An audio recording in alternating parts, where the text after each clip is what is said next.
second chances. Have you done something shameful that can't be undone?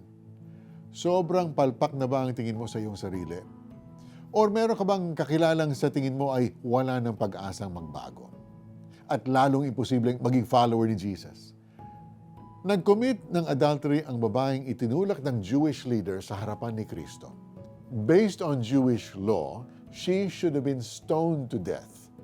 Ini-expect nila na itataguyod ni Jesus ang batas at makikisama siya sa kanila in stoning the adulterous woman. Pero binigo sila ni Jesus. Instead, Jesus gave the woman a second chance to abandon sin and start again. No doubt na naging follower ni Jesus ang babaeng ito. In fact, isa sa female followers ni Jesus ay meron ding checkered past, tulad niya, si Mary Magdalene. And yet, kay Mary Magdalene unang nagpakita si Jesus when He rose from the dead. Maraming character sa Bible ang binigyan ng Diyos ng second chance. Isa na rito si Apostle Paul. Before he encountered the risen Christ on the road to Damascus, kilala siya sa pangalang Saul. He was the number one persecutor of the early church. Sinikap ni Saulo na wasakin ang iglesia.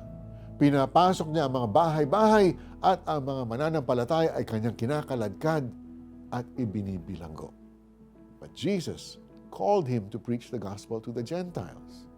And the letters he wrote to the churches comprise a large part of the New Testament. Hitik sa kwento ng second chances ang Biblia. Sa Old Testament, nandyan sina Moses who killed an Egyptian, si David who committed adultery, at ang balong si Ruth. Sa New Testament, nandyan ang Samaritanang 6 na lalaki ang kinasama, ang kurakot na tax collector na si Zacchaeus, at ang naduwag na si Peter who denied Jesus 3 times.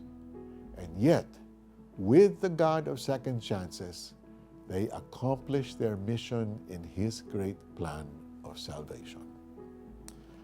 How about you, kapatid? Kailangan mo rin ba ng second chance? Manalangin tayo. Panginoon, patawarin mo po ako sa aking mga kasalanan. Mula ngayon, susundin kita sa aking buhay. Thank you, Lord, for this second chance. Use me for your glory. In Jesus' name I pray. Amen. What is your second chance story? Share it with someone who needs to hear it by treating them to a cup of coffee. Tumayo si Jesus at tinanong ang babae, "Nasaan sila? Wala na bang humahatol sa iyo?" "Wala po, Ginoo," sagot ng babae. Sinabi ni Jesus, "Hindi rin kita hahatulan. Umuwi ka na at mula ngayon ay huwag ka nang gumawa ng kasalanan." John chapter 8, verses 10 and 11.